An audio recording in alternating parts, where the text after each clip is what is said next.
अब force due to radiation पढ़ना है, ठीक है।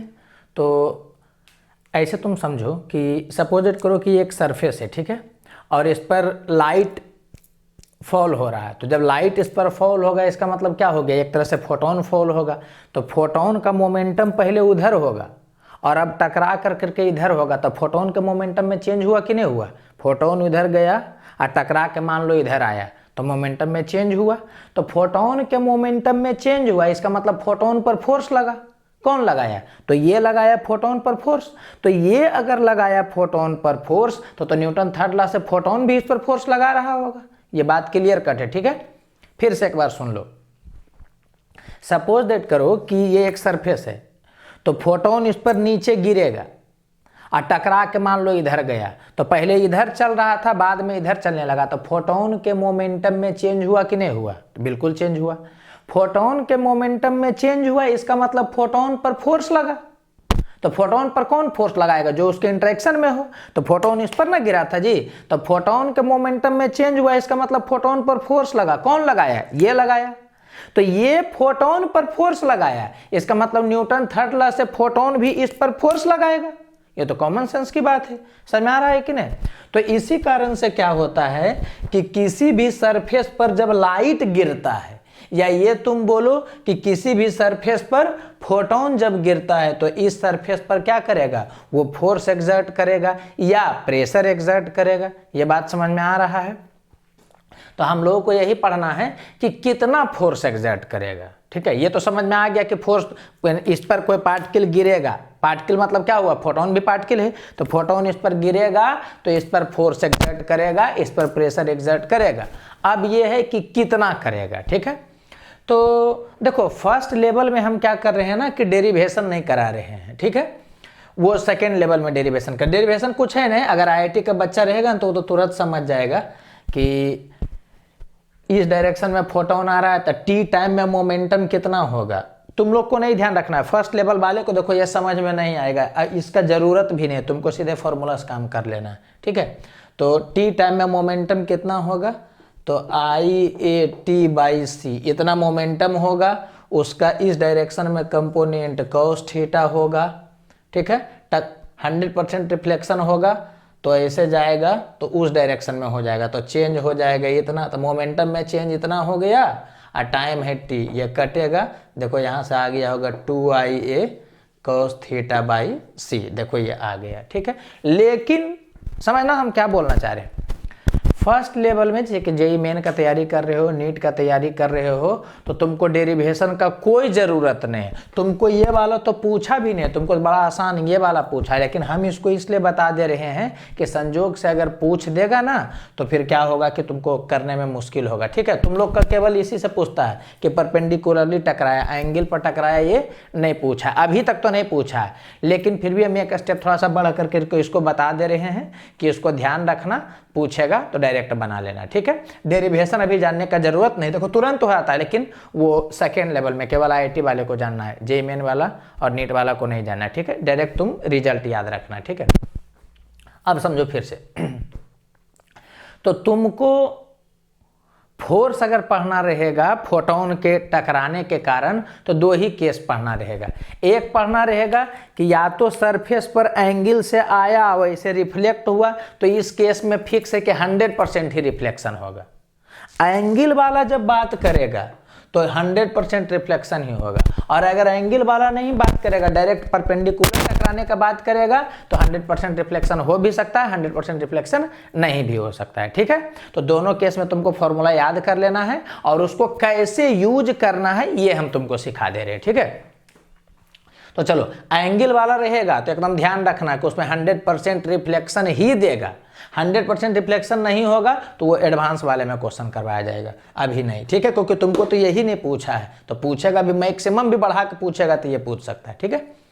तो एंगल में मान लो कि इंसिडेंस एंगल कितना है, थीटा है, ठीक है। 100% रिफ्लेक्शन हो रहा है तो याद रखना कि एफ नेट इस पर ऐसे आएगा, टकरा कैसे जाएगा, तो इस पर नेट फोर्स जो होगा ना सरफेस के परपेंडिकुलर में लगेगा, ठीक है। तो नेट फोर्स का वैल्यू तुम डायरेक्ट रटे हुए रहना, कितना होता है 2IA cos θ/c, जहां पर ए हम लोग शुरू से ही लेकर के चल रहे हैं जी, पिछले जस्ट तुरंत बताए भी थे कि ए जो है वो क्या है, लाइट बीम का क्रॉस सेक्शनल एरिया है। अगर सरफेस एरिया का बात करेगा तो वहाँ बताए थे कि ए का वैल्यू जो होता है वो ए एस कॉस थीटा होता है, तो ए के जगह पर ए एस कॉस थीटा कर दीजिएगा तो फॉर्मूला ये हो जाएगा। ठीक है, हम बोलेंगे कि दोनों कदम रपेट के याद रखो कि अगर एंगल पर लाइट गिरता है तो ये नहीं बोलना 100% रिफ्लेक्शन होगा, तब वो 100% तुमको पहला लेवल में देगा। नीट जेईई मेन में आ गया तो ये सोचना ही नहीं है कि 100% रिफ्लेक्शन नहीं देगा, अगर एंगल पर रहेगा तो। ठीक है, तो अगर एंगल वाला बात रहेगा तो 100% रिफ्लेक्शन ही होगा एकदम सीधे। क्या याद रखना कि फोर्स सरफेस के परपेंडिकुलर डायरेक्शन में लगता है, ऐसे सरफेस रहेगा तो परपेंडिकुलर ऐसे रहेगा, ऐसे रहेगा परपेंडिकुलर ऐसे लगेगा, तो फोर्स सरफेस के परपेंडिकुलर डायरेक्शन में लगता है। और कितना होता है तो 2IA cos थीटा बाई सी। ठीक है, जहां ए क्रॉस सेक्शनल एरिया वाला है और सरफेस के एरिया में बात करोगे तो 2IAS cos square theta by C. समझ में आ रहा है कि नहीं, तो इसको याद रखिएगा। अब देखो फोर्स याद हो गया तो फिर क्या है कि प्रेशर निकालने का झंझट नहीं। रीजन, जब फोर्स मालूम चल गया तो इस पर प्रेशर कितना होगा, तो फोर्स, अच्छा एक चीज ध्यान रखना जी, प्रेशर में F परपेंडिकुलर बटा एरिया कौन होता है, जितना एरिया पर टकराता है। तो प्रेशर वाला में हर हालत में आपको यही एरिया लेना पड़ेगा, ये एरिया नहीं ले सकते हैं। फोर्स के केस में ये एरिया लीजिएगा तो ये वाला लगेगा 2IA cos थीटा बाई सी, और ये एरिया लीजिएगा तो 2IAS cos square theta by C लगेगा। ठीक है, तो फोर्स के केस में कोई भी ले सकते हैं एरिया, ये वाला जो डाटा देगा उसी के हिसाब से लगा करके बना दीजिएगा। लेकिन अगर प्रेशर के बारे में बात करेगा तो प्रेशर का सिंपल सा फॉर्मूला होता है F परपेंडिकुलर बटा एरिया। एरिया कौन वाला, जिस पर टकराता है। तो तुम देख लो, तो फोर्स तुमको मालूम हो गया तो रेडिएशन प्रेशर कैसे होगा, तो फोर्स परपेंडिकुलर F नेट के ही बराबर होगा। ये रिजल्ट याद रखना कि नेट फोर्स जो लगेगा वो सरफेस के परपेंडिकुलर ही लगेगा। एंगल पर भी आएगा ना तब भी नेट इधर ही लगता है, वो डेरिवेशन आता है तुरंत आता है, देखो ना कर दिए, लेकिन तुमको उसका जरूरत नहीं है। तो रेडिएशन प्रेशर जो होगा वो किसके बराबर होगा, तो F परपेंडिकुलर, तो F परपेंडिकुलर तो यहाँ से पता ही है तुमको है, बटा ये वाला एरिया। ये एरिया लेने का प्रयास नहीं करना, ये वाला एरिया। ठीक है, जिस एरिया पर क्या होगा वो टकराएगा, तो ये वाला कर दिए F परपेंडिकुलर बाई ये वाला एरिया। यहाँ से किए तो ये चला, देखो हम बता रहे हैं, देखो इसको क्या हम घेरे हैं कि नहीं घेरे, नहीं घेरे, इसलिए नहीं घेरे हैं कि इसको याद करने का जरूरत नहीं है। आप सीधे खाली फोर्स याद रखिएगा, थीटा एंगल पर गिरा 100% रिफ्लेक्शन होगा ही। ठीक है, तो फोर्स का वैल्यू कितना होगा 2IA cos थीटा बाई सी या 2IAS cos square theta by c. Force मालूम हो गया, फोर्स सरफेस के परपेंडिकुलर लगेगा। प्रेशर कितना होगा तो F परपेंडिकुलर बटा एरिया कौन वाला एरिया जिससे टकराया, तो F परपेंडिकुलर, F नेट बोलो चाहे F परपेंडिकुलर बोलो, दोनों देखो एक ही है। ठीक है, तो F परपेंडिकुलर अब बटा एरिया, तो एरिया AS करोगे, ये देखो कट जाएगा, इतना हो जाएगा। तो ये नहीं याद करना छोटू, तुम खाली इसी को एकदम तेजी में याद करना, रपेट के याद करना। ठीक है, तो इसको हो गया। अच्छा अब एक चीज समझना कि हम लोग तो फोर्स इसको याद कर लिए, प्रेशर के बारे में बात करेगा फोर्स बटा एरिया, ये वाला तो तुरंत निकल जाएगा, तो इसको नहीं याद करना। ठीक है, अच्छा इसमें ऐसा भी कर सकता था ना कि फॉर्मूला में तो हम लोग इंटेंसिटी और एरिया पढ़े हैं। ठीक है, सपोज दैट करो कि प्रेशर दे देगा, तो हम लोग को पहले ही से याद है कि IA का वैल्यू P याद कराए थे ना, P कराइए, P इक्वल टू IA। तो क्या करोगे IA के जगह पर P दे दोगे, देखो यही लिख दिए। देख लो एक चीज समझना, ये बहुत बड़ा बेवकूफ़ी होगा कि एक फॉर्मूला ये करो, एक फॉर्मूला ये करो, एक फॉर्मूला ये करो, एक फॉर्मूला ये करो, तो तुम बहुत बड़े बेवकूफ़ हो। क्यों, उसका रीजन क्या है ना कि यहाँ पर इसको याद करोगे तो ये सब तुरंत निकल जाएगा। ठीक है, और ज्यादा याद करने के चक्कर में रहोगे तो उलझ जाओगे। तो एक को रपेट के एकदम याद करो, एक को एकदम रपेट के याद करना आता है, और उसके बाद वहां से जो जो निकलेगा ना सबको तुरंत समेट लेंगे। तो F नेट का फॉर्मूला याद रखिए, क्या क्या याद रखिएगा, F नेट परपेंडिकुलर में लगता है, सरफेस के परपेंडिकुलर लगता है, और कितना लगता है, कितना लगता है। प्रेशर कितना होता है, F perpendicular by area, F perpendicular वही F नेट ही है, इतना बटा एरिया कर दिए, देखिए ये वाला प्रेशर आ गया। ठीक है, अगर आपको क्या करेगा कि पावर देगा, तो फॉर्मूला में हम लोग याद किए हैं IA के टर्म में, और पावर देगा तो पावर का value P equal to IA होता है, तो यहाँ पर P पुट कर देंगे। एक चीज समझना छोटू, यहाँ पर P नहीं पुट कर देना, क्योंकि P इक्वल टू IA में A जो होता है, इसीलिए हम A क्या किए हैं ना कि क्रॉस सेक्शनल वाला लिए हैं जी, कि हर जगह पर उसका यूज है। समझ में आ रहा है। तो इसके जगह पर तुम क्या पुट कर दोगे, P पुट कर दोगे, तो क्या फॉर्मूला बन जाएगा, एफ नेट का वैल्यू क्या बन जाएगा बताओ, तो 2IA के जगह पर क्या पुट कर दोगे, P पुट कर दोगे, तो 2P cos theta by C हो जाएगा। समझ में आ रहा है कि नहीं। इसमें I इंटू ए ये वाला है P, I इंटू ASP नहीं है, इस बात का ध्यान रखना, ठीक है। तो कहने का सेंस क्या है कि अगर प्रेस फॉर्मूला हम लोग याद रखेंगे इंटेंसिटी और एरिया के टर्म में, ठीक है, और अगर जो प्रेशर भी देगा तो IA के जगह पर P पुट कर देंगे। तो हम फॉर्मूला जान के नहीं लिखे हैं, फॉर्मूला क्या बन जाएगा, 2IA के जगह पर P पुट कर दोगे तो 2P cos theta by C, लेकिन उसको नहीं याद करना, तुम इसको याद रखना, ये जानना कि ये वाला कन्वर्ट होता है, ठीक है। चलो एक क्वेश्चन जो और एकदम बहुत अच्छा क्वेश्चन जो होगा पूछना बाकी रह गया है कि नंबर ऑफ फोटोन के बारे में बात करेगा, ठीक है। तो तुम देखो बड़ा आसान है, नेट फोर्स तुम ये वाला तो याद किए हो, और तुमको नंबर ऑफ फोटोन क्या बताए थे, जब भी नंबर ऑफ फोटोन का केस आएगा तो वो वाला याद रखना, कौन वाला, E light equal to P into t equal to IA T equal to N into H nu equal to N into H by lambda, जो इसके पीछे बताए थे जी, ठीक है। तो कहने का सेंस क्या है कि ये अगर इंटेंसिटी और एरिया दिया तो डायरेक्ट ये फॉर्मूला लगेगा, अगर पावर दिया तुमको पता है कि IA ही P है तो इसके जगह पर P पुट कर देना।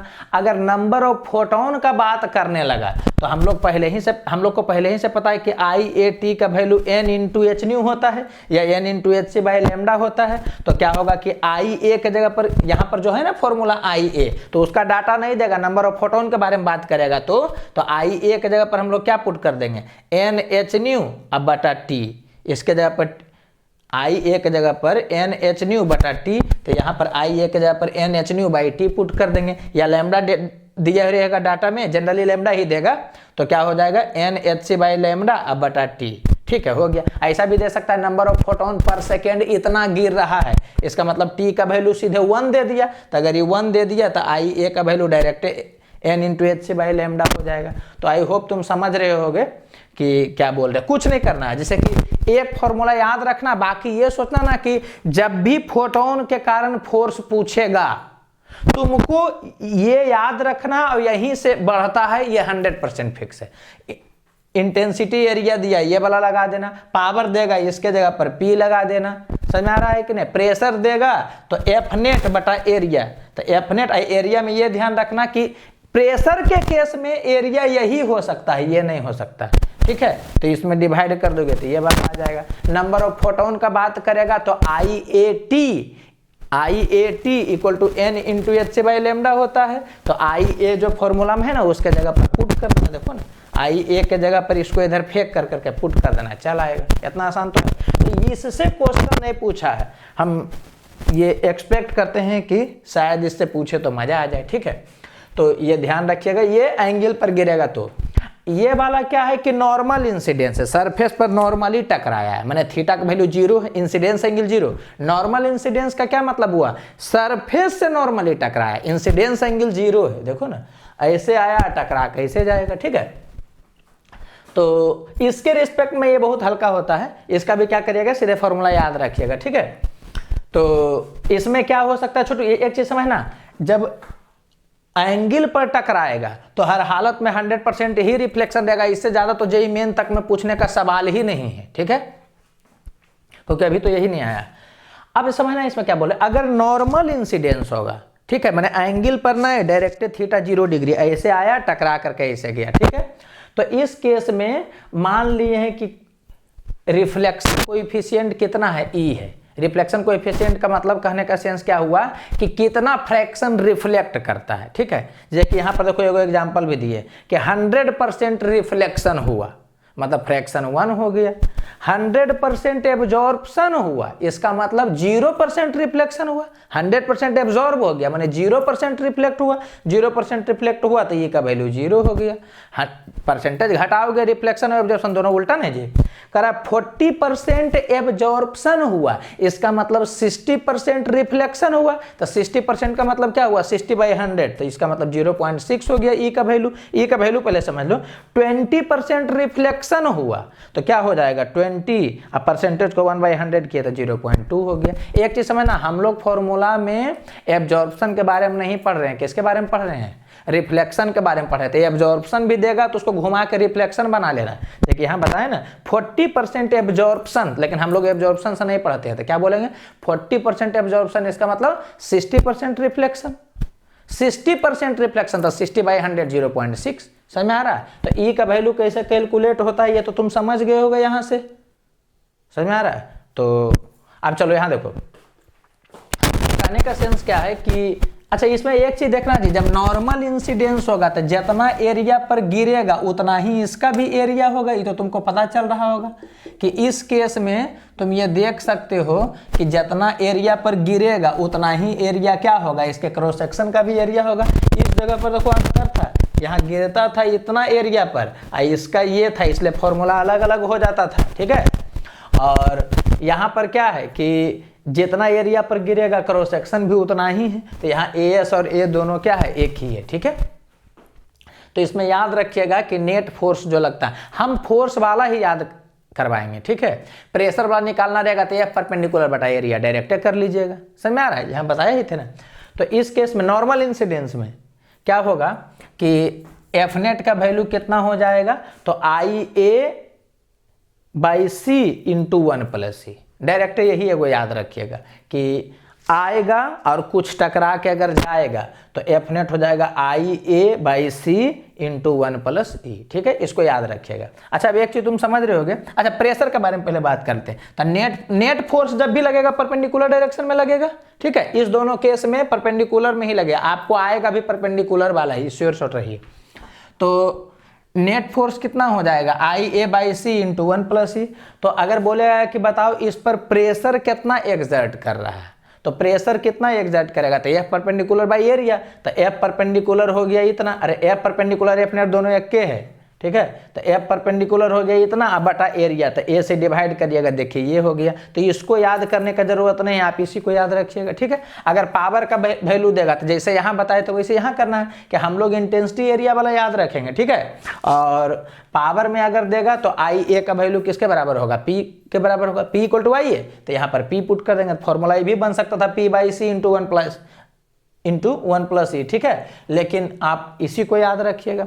अच्छा नंबर ऑफ फोटोन का, इसीलिए देखो इसको हम ऐसे कर दिए थे कि हम लोग इसके टर्म में याद रखेंगे। अगर पावर देगा तो आई ए जो हम पी बताए थे तो आई ए की जगह पर पी पुट कर दीजिएगा। अगर नंबर ऑफ फोटोन के बारे में बात करने लगेगा तो हम लोग पहले ही से जानते हैं I A T equal to N into H nu या एन इंटू एच से बाई लेमडा, तो आई ए की जगह पर इसको इधर फेंक करके यहाँ पुट कर दीजिएगा, रिजल्ट चल आएगा। समझ में आ रहा होगा हम क्या बोल रहे हैं, आई ए की जगह पर क्या पुट कर दोगे, n into H c by lambda by t, तो यहाँ n into H c by lambda by t put कर दोगे तो नंबर ऑफ फोटोन वगैरह दिया हुआ रहेगा तो इसको सोल्व कर लोगे, चल आएगा। समझ में आ रहा है क्या बोल रहे हैं, तो इसको तुम ध्यान रखना। अच्छा 100% एब्जॉर्प्शन होगा, 100% एब्जॉर्प्शन माने 0% रिफ्लेक्शन, तो ई का वैल्यू 0 होगा, ई का वैल्यू 0 मारो तो एफ नेट का वैल्यू आई ए बाई सी हो जाएगा, ठीक है। 100% रिफ्लेक्शन होगा, 100% रिफ्लेक्शन, तो ई का वैल्यू कितना हो गया 100/100 1, ठीक है। तो ई का वैल्यू 1 मारो तो कितना हो जाएगा 1 + 1 2, तो 2ia/c हो जाएगा। तो हम जान करके नहीं लिखाएं, इसको स्पेशल केस में लिखाया जा सकता था। 100% एब्जॉर्प्शन में ia/c होगा, 100% रिफ्लेक्शन में 2ia/c होगा, लेकिन वो जान के इसलिए नहीं बताया गया ना कि तुम जाए दिमाग में रखो ही नहीं, बस सीधे यही रखो ia। अगर नॉर्मल इंसिडेंस हुआ डायरेक्ट एक चीज याद रखो, क्या ia/c इंटू 1+e। ई का वैल्यू तुम जानते हो कैसे पुट करना है, यहाँ बता दिया, पुट कर देना, चल आएगा, ठीक है। तो अलग अलग याद करने का कोई जरूरत नहीं, समझ में आ रहा है कि नहीं, करोगे चल आएगा। और एंगल वाला जी हम एक्सपेक्ट करते हैं कि शायद इस ढंग का क्वेश्चन आए, क्योंकि अभी तक आया नहीं है, ठीक है। तो एंगल वाला अगर आएगा तो ये आपको पता है या कैसे कैसे बढ़ना है ये पता चल ही गया होगा। कोई क्वेश्चन बनाइएगा डेरिवेशन का जरूरत नहीं पड़ेगा, डेरिवेशन बस क्या है ना, ये सब जो है आईआईटी वालों को इसलिए बताया था ताकि उसका दिमाग खुले, आप लोग को उसका जरूरत नहीं, आप इसको याद करिए, वहां पर बैठिएगा, आ जाएगा डायरेक्ट, ठीक है। हो मैक्सिमम क्या हो सकता है कि आप पढ़ के गए हैं ये वाला दे दिया नंबर ऑफ फोटोन में, एगो बात बोले तो उसको भी कन्वर्ट करना हम बता ही दिए कि कैसे कन्वर्ट करिएगा, ठीक है। पढ़ के गए इसमें आ गया पावर में तो इसको आइए के जगह पर पी लिखेंगे, तो ये सब बता दिए, इतना ही सबका बन जाएगा, आप में बहुत कुछ पूछता थोड़ी है।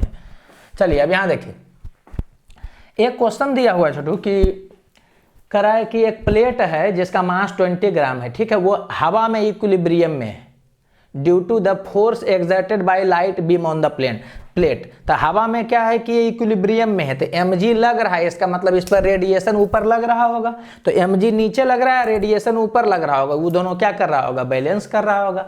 तो ठीक है, तो करा है कि इफ एब्जॉर्प्शन कोएफिशिएंट इज 20%, देखो नॉर्मल इंसिडेंस हुआ, if absorption coefficient is 20% then calculate number of photon heating the plate पर सेकेंड, माने 1 सेकेंड में इसको कितना फोटोन हीट करा है, समझना। हल्का क्वेश्चन रहता तो क्या पूछता, बोलता कि पावर बताओ कितना है, कुछ दिमाग ही नहीं लगाते, नॉर्मल इंसिडेंस वाला है, ये वाला फॉर्मूला आपको मालूम है, तो ऊपर में लगेगा IA/C 1 + E, ऊपर में रेडिएशन के कारण ImG, ये दोनों बैलेंस कर देता।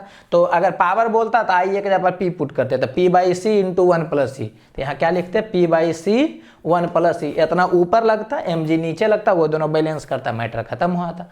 ठीक है, तो उतना करता, लेकिन हम जान के थोड़ा सा एक स्टेप और बढ़ाएं, वो तो बच्चा टाइप का पुट करो आंसर चला गया, उसको कोई मतलब ही नहीं, ये भी बच्चा ही टाइप का है। तो अब बोल रहा है क्या कि नंबर ऑफ फोटोन बताना है, ठीक है। तो पहले तो क्या करो कि mg जो लग रहा है उसको बैलेंस करेगा, तो mg कितना लगेगा, तो देखो mg कितना लगेगा, m कितना हो गया 20, या ग्राम को कर लिया kg में, ऐसा यूनिट, तो m × g, तो आ गया इतना न्यूटन। तो mg को कौन बैलेंस करेगा बताओ, तो ऊपर वाला F रेडिएशन बैलेंस करेगा ना छोटू। तो mg का वैल्यू हो गया 0.2, F रेडिएशन कितना हो जाएगा, तो नॉर्मल इंसिडेंस ना है जी, तो नॉर्मल इंसिडेंस में ये लगाओगे कि वो वाला लगाओगे, ऑब्वियस सी बात है कि ये वाला लगाओगे। तो देखो यहाँ पर I इंटेंसिटी ऑफ एरिया का डाटा दिया है, नहीं दिया है, तो IA को P रख सकते हैं, क्या P का डाटा दिया है या P के बारे में पूछा है, नहीं पूछा है। अगर P के बारे में पूछता डायरेक्ट यहाँ पर P लिख देते, P/C × 1 + E कर देते। तो हम जान करके बढ़ाए हैं एक स्टेप, ठीक है, कि अगर नंबर ऑफ फोटोन का बात करेगा तो मन में ही सोच लेना कि IAT का वैल्यू होता है n × hc/λ, तो IA का वैल्यू कितना हो जाएगा बताओ, तो n × hc/λ/t। देखो ना, यहाँ से भी तुम कर सकते हो, इसे मन में ही करना, IAT का वैल्यू n × hc/λ, लैम्डा वाला क्यों, क्योंकि लैम्डा वाला डाटा दिया है, तो IA का वैल्यू इसको इधर फेंको, तो n hc/λ t को इधर कर दो, तो IA का वैल्यू इतना आ गया ना, उसके जगह पर हम उसको पुट कर दिए, ठीक है। तो ये वाला हो गया क्या, F रेडिएशन निकालना है, तो IA यहाँ देखो /C, यहाँ पर क्या लिखेंगे 1 + E, तो बोल रहा है क्या कि 20% एब्जॉर्ब हो गया, तो 20% एब्जॉर्ब हो गया, इसका क्या मतलब हुआ कि 20% एब्जॉर्ब हुआ, इसका मतलब 80% रिफ्लेक्ट हुआ, तो जब 80% रिफ्लेक्ट होगा तो 80/100 मतलब 0.8, तो यहाँ पर 0.8 पुट करेंगे। तुम लोगों में हल्का पूछेगा, इतना भी नहीं करता है, ठीक है, वो हम बताएं कि करना चाहिए, करता तो ज़्यादा अच्छा होता। सीधे पावर दे देगा, क्या करोगे, P/C × 1 + E, यहाँ P/C 1 + E करते, ये मालूम है P डायरेक्ट निकल जाता है, ठीक है। तो क्वेश्चन एक्चुअली जहाँ से हम लिए हैं ना, उसमें पावर ही पूछे हुए, वो हम जान करके नंबर ऑफ फोटोन पर कर दिए कि नंबर ऑफ फोटोन से भी क्वेश्चन नहीं आया है, तो उससे आ जाएगा, तो तुमको देखा हुआ रहेगा, ठीक है। अब इसको कुछ दिमाग ही नहीं लगाना है, चलो करो।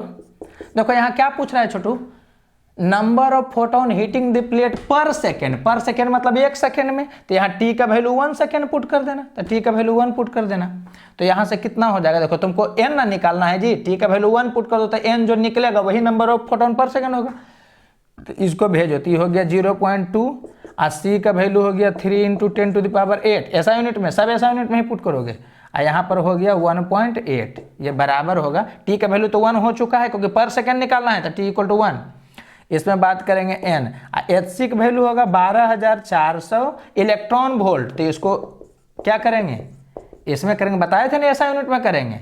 यहाँ पर क्या हो गया, एंगस्ट्रम, 12400 इलेक्ट्रॉन वोल्ट एंगस्ट्रम बटा लैम्डा, लैम्डा का वैल्यू कितना है 620 एंगस्ट्रम, तो एंगस्ट्रम जान के छोड़े थे ताकि कट गया, ठीक है। तो यहाँ से क्या हो गया, इससे ये कट गया, इससे इतना हो गया। अब यहीं से कैलकुलेट करना कोई मतलब ही नहीं है, तुम देख लो अपना, तो ये 2 से हो गया 9 बार में, इससे हो गया 3 बार में, अपना कर लेना तुम, आ जाएगा, ठीक है। तो n का वैल्यू कितना हो गया 10⁸ ये तो यहाँ हुआ, और इसको इधर फेंकिएगा तो हो जाएगा ये दोनों, तो 16 दूनी 32, इतना हो गया इंटू 10⁻⁻19। यही वाला क्या हो गया, नंबर ऑफ फोटोन पर सेकेंड। तो इतना ही फोटोन टकरा रहा है। तो ये पूछेगा तो अच्छा क्वेश्चन माना जाएगा क्योंकि वो नंबर ऑफ फोटोन पूछा है, ठीक है। अब पावर ओवर पूछेगा तो कोई मतलब ही नहीं, यहाँ पर पी मालूम है, तुम पुट करोगे चल आएगा। तो जनरली देखना है असाइनमेंट वगैरह में यही सब दिया जाता है कि पावर क्या होगा, एरिया देता तो बोलता है इंटेंसिटी क्या होगा, समझ में आ रहा है कि नहीं।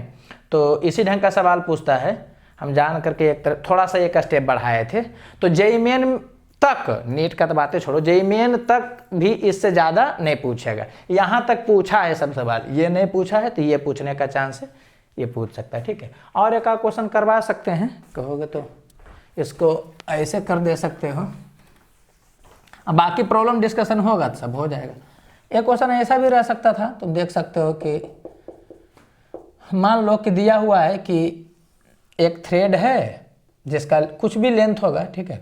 तो आपको बोल रहा है कि इसमें एक मिरर लगा दिया है, ठीक है, छोटा सा मिरर लगाया है और इसका एरिया ये होगा। अब बोल रहा है कि इधर से क्या कर रहा है ना कि इंटेंसिटी आई है, लाइट को है जो कि ऐसे कर रहा है, तो लाइट इस पर टकराएगा तो उस पर फोर्स उधर लगाएगा। तो आपसे बोल सकता है कि बताइए कितना डेविएट होगा। तो कुछ करना ही नहीं है, ये तो आप पहले ही से पढ़े हुए हैं जिस ढंग का। इलेक्ट्रोस्टैटिक में भी पिथबॉल प्रॉब्लम पढ़ना रहता है। ये अभी तत्काल समझो क्वेश्चन क्या। अभी क्वेश्चन ये है कि लाइट इधर जा रहा है, इसका इंटेंसिटी आई है, इससे टकराया है, ठीक है। तो बोल रहा है कि कितना एंगल से डेविएट होगा। तो एक चीज़ समझ गए होंगे कि जितना भी एंगल से डेविएट होगा, बहुत कम ही होगा एंगल, थीटा बहुत स्मॉल होगा, ठीक है। तो जब डेविएट होगा तो उस केस में इस पर फोर्स कितना लग रहा होगा, तो इसके कारण इस पर फोर्स इस डायरेक्शन में लग रहा होगा, नॉर्मल इंसिडेंस ही माना जाएगा। तो कितना फोर्स लग रहा होगा, तो IA/C 1 + E है ना। अच्छा, यहाँ पर ये बोल दिया है कि 100% रिफ्लेक्शन, ये भी बोल सकता था कि 100% एब्जॉर्प्शन है, हम अभी दे रहे हैं कि 100% रिफ्लेक्शन है, ठीक है। तो 100% रिफ्लेक्शन है तो ई का वैल्यू 1 हो गया, तो ये 2 हो गया। तो 2IA, आई इसका एरिया भी दिया हुआ /C। तो इतना जो है समझना, इस पर लाइट गिरेगा तो उधर फोर्स लगेगा, लाइट ऐसे जा रहा है तो इस पर टकराएगा तो उधर फोर्स लगेगा, जो उधर फोर्स लगेगा तो इधर ढकेलेगा इसको। तो कहने का सेंस क्या है कि इस पर एक फोर्स वो लगा, ये तो स्ट्रिंग है, ठीक है, और एक कौन लगेगा, mg लगेगा, समझ में आ रहा है। तो ये इक्विलिब्रियम में कैसे आएगा, इस दोनों का रिजल्टेंट को ये बैलेंस करेगा। तो इसका केस हम पहले ही पढ़ा चुके थे कि अगर ये थीटा है, एक इधर लगेगा एक इधर, आप सोल्व भी कर सकते हैं, टी को इधर तोड़िए, टी को इधर तोड़िए, इसको बैलेंस करिए, इसको बैलेंस करिए। लेकिन पिथबॉल प्रॉब्लम में ही डायरेक्ट जैसे यूज किए थे ना वैसे ही यहाँ भी कर लीजिएगा। अब नहीं समझ में आएगा तो वहाँ प्रॉब्लम है, ठीक है, वो पिथबॉल वाला टाइप का डायरेक्ट कर दे रहे हैं। तो tan थीटा का वैल्यू किसके बराबर होगा, इधर वाला फोर्स, तो इधर वाला फोर्स हो गया 2IA/C बटा इधर वाला फोर्स, तो ये हो गया mg। अरे कुछ नहीं, इस दोनों का जो रिजल्टेंट होगा उसके जस्ट अपोजिट होगा। तो tan थीटा का वैल्यू इतना हो गया। यहाँ पर क्या करता है, चूंकि अगर थीटा छोटा है तो tan थीटा को आप थीटा भी लिख सकते हैं, ठीक है।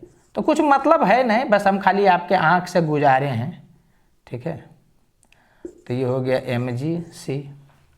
और अगर जो बोलता कि 100% क्या है एब्जॉर्प्शन है, तो ई का वैल्यू 0 हो जाता। तो इस पर फोर्स यहाँ पर लगता IA/C, IA वाला mg है। तब अगर एंगल पूछता तो क्या होता, tan थीटा का वैल्यू इधर जो लगा था IA/C बटा mg लगता, ठीक है।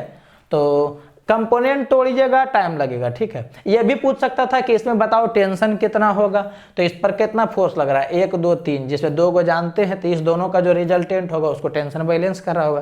तो √d² + d², ये बराबर हो जाएगा टेंशन के, समझ में आ रहा है। तो वो सब तो खैर दूसरे जगह का है, वो समझ में नहीं आ रहा है तो मैकेनिक्स वगैरह का प्रॉब्लम है, उसको खैर अभी छोड़िए। अभी ये समझ में आ गया होगा ना कि ये फोर्स इतना लग रहा है, ठीक है। और भी कुछ क्वेश्चन करवा सकते हैं, ठीक है, लेकिन इतना ही जानो। चलो एक देख लो थोड़ा सा, अगर इतना हो गया तो एक देख लो। ऐसे ही बता रहे हैं, समझना कि अगर दिया हुआ है कि सपोज दैट करो कि एक स्फीयर है, ठीक है,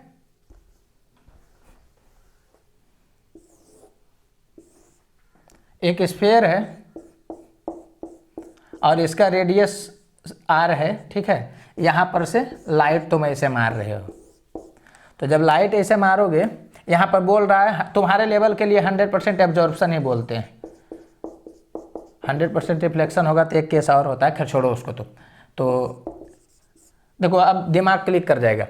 तो इसका इंटेंसिटी आई है, ठीक है।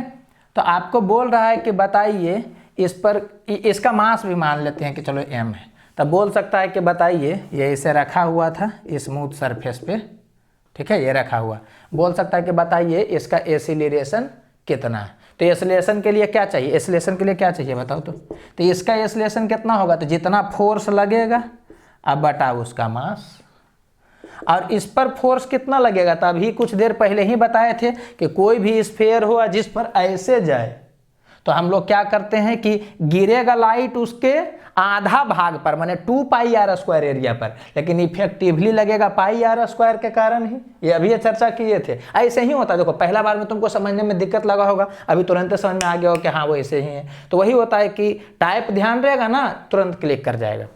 तो इसका एसिलेशन कितना, देखो mg नॉर्मल तो इसका बैलेंस कर गया था, केवल उधर जो फोर्स लगेगा इस पर कौन लगेगा, mg नॉर्मल, इसके कारण उधर, तो ये तो बैलेंस करेगा, तो उधर फोर्स लगेगा कौन, यहाँ लिख देते हैं F रेडिएशन बटा इसका मास। अच्छा रेडिएशन वाला फोर्स, तो इस देखो गिरेगा आधा एरिया पर, मैंने 2πr² पर, लेकिन फोर्स कितना कारण लगेगा, तो जो इतना रहेगा एरिया, तो इसका एरिया तो हो जाएगा πr² ही, बता चुके हैं इसके जस्ट पहले देखना। तो उस पर फोर्स कितना था, 100% एब्जॉर्प्शन है, तो कितना होगा बताओ तो, आई एरिया, तो एरिया हो जाएगा πr² बटा c 1 प्लस ई का वैल्यू तो 0 है क्योंकि 100% एब्जॉर्प्शन है, बटा कितना हो जाएगा m, इसका मतलब इतना ही एसिलेशन होगा, कुछ है ना, इसको कर लीजिएगा। ये नहीं आएगा, मतलब नीट में तो नहीं आना चाहिए, जेईई मेन में आ सकता है, ठीक है। तो ये वाला बात हो गया, ठीक है। तो कुछ है नहीं तो आप देख रहे होंगे, ठीक है। फर्स्ट लेवल में क्या होगा ना कि हम ज़्यादा तुमको डेरिवेशन के चक्कर में नहीं पढ़ाएंगे, पता चला कि तुम वहीं उलझे हुए रह गया, मैटर खत्म हो गया। डेरिवेशन जितना होता है सब सेकेंड लेवल में होता है। इस पर अभी इस पर 8-10 क्वेश्चन, अगर एडवांस का क्लास चलेगा ना तो इस पर 8-10 क्वेश्चन कुछ एक्स्ट्रा कराया जाएगा, ठीक है, वो भी कराएंगे। बस अभी पहला लेवल में क्या है कि ज़्यादा दिमाग नहीं लगाना है, फॉर्मूला लगभग का याद रखना है और उसको कैसे अप्लाई करना है, मेन ये सीख लेना है, इतना कर लीजिएगा हो जाएगा, ठीक है। तो आई होप आपको समझ में आ गया होगा। और मैकेनिक्स वगैरह का कुछ आएगा तो थोड़ा सा मैंने अगर दिक्कत लगेगा तो हड़बड़ाना नहीं, वो जब मैकेनिक्स डील करेंगे तो हो जाएगा, ठीक है। तो ओके।